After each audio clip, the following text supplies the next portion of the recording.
घटियापना, वाहियातपना, गंदगी, अश्लीलता, ये सब आज एजाज खान के पर्यायवाची कहलाए जा सकते हैं।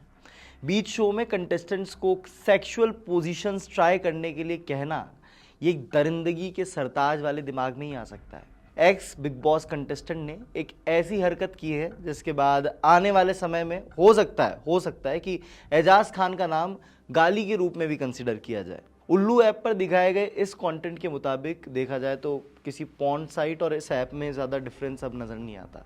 गुंडागर्दी और कंट्रोवर्सी से अपना नाम कमाने वाले एजाज ने इस दफ़ा क्या शर्मनाक काम किया है, चलिए दिल पर पत्थर रखकर और शर्म को जुबां पर लपेट कर हम आज आपको इस वीडियो में बताते हैं।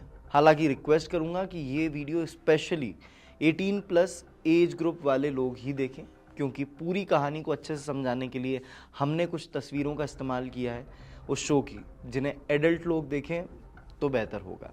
तो देखिए, पहले इस शो के एपिसोड के बारे में बता देता हूँ, फिर आपको बताऊंगा कि इस घटिया कंटेंट को परोसे जाने से कैसे रोका जा सकता है। तो देखिए, उल्लू ऐप वैसे ही अपने अश्लील कंटेंट के लिए जाना जाता है। ऐसे में ये ऐप एक हाउस अरेस्ट नाम का शो लेकर आता है, जिसके होस्ट महान अश्लील एक्स बिग बॉस कंटेस्टेंट और एक्टर एजाज खान है। ड्रग्स केस, जेल जाना, लोगों से माफ़ी बुलवाने के लिए मारने पीटने की धमकी देना और इन सब के तहत चुनाव में भी कई वोटों से हार जाना, ये सब एजाज खान की सीवी में शामिल है। इस शो के कंटेंट से आपको मुखातिब वैसे हम कराना तो चाहते नहीं है, लेकिन अवेयर कराने के लिए आपको इस कंटेंट के बारे में बताते हैं। इस शो में एजाज खान खुद को घर का डैडी कहकर बुलाते हैं। इस शो में कामासूत्र से लेकर एडल्ट कंटेंट दिखाया जाता है।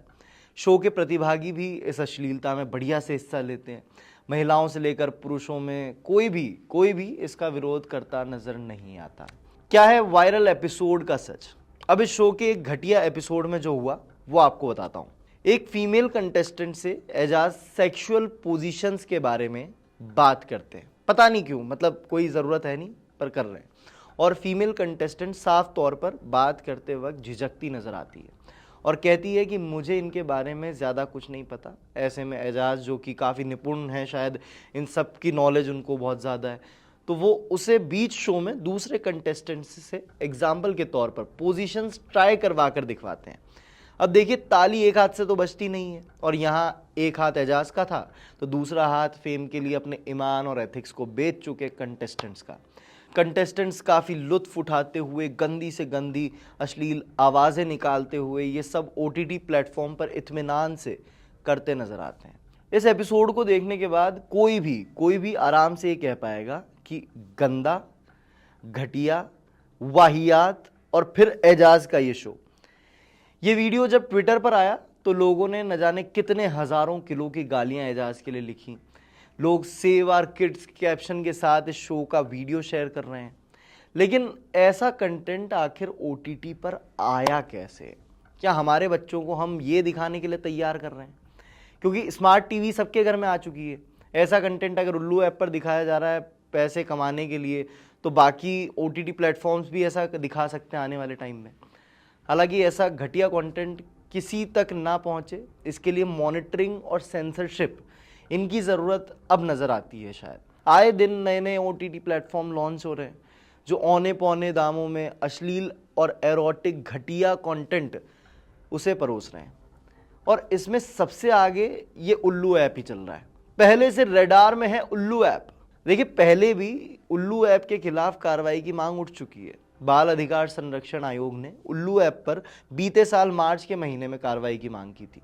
IT मंत्रालय को लिखी चिट्ठी में कहा गया था कि स्कूली बच्चों पर उल्लू ऐप का बुरा प्रभाव पड़ रहा है। स्कूली बच्चों को टारगेट करते हुए उल्लू ऐप पर अश्लील कंटेंट वाले शो होने की शिकायतें भी मिली हैं। बाल अधिकार संरक्षण आयोग ने अपनी चिट्ठी में कहा था कि गूगल प्ले स्टोर और iOS कोई KYC पॉलिसी या एज वेरिफिकेशन के नियम का पालन नहीं कर रहे हैं। उल्लू ऐप के कंटेंट ने पॉक्सो कानून का उल्लंघन किया है, जिसका आयोग ने संज्ञान लिया है। उल्लू डिजिटल ने BSE SME प्लेटफॉर्म पर IPO की अर्जी भी दी थी। फिलहाल इस मामले पर कोई ठोस कार्रवाई नहीं हुई और अभी भी इस ऐप के जरिए अश्लीलता का कारोबार किया जा रहा है। आज इस मामले पर NCW ने भी कार्रवाई की है और उल्लू ऐप के CEO और एजाज खान को नोटिस जारी किया है। दोनों को एनसीडब्ल्यू के सामने पेश होना पड़ेगा। लगातार बढ़ रही उल्लू ऐप की कमाई। अगर इस ऐप की कमाई आपको बताऊं मैं तो इनका कारोबार तेजी से बढ़ रहा है। वित्त वर्ष 2022 से 23 में इस ऐप ने 93.1 करोड़ रुपीस का रेवेन्यू कलेक्ट किया। इससे एक साल पहले इसका रेवेन्यू 46.8 करोड़ रुपीस था।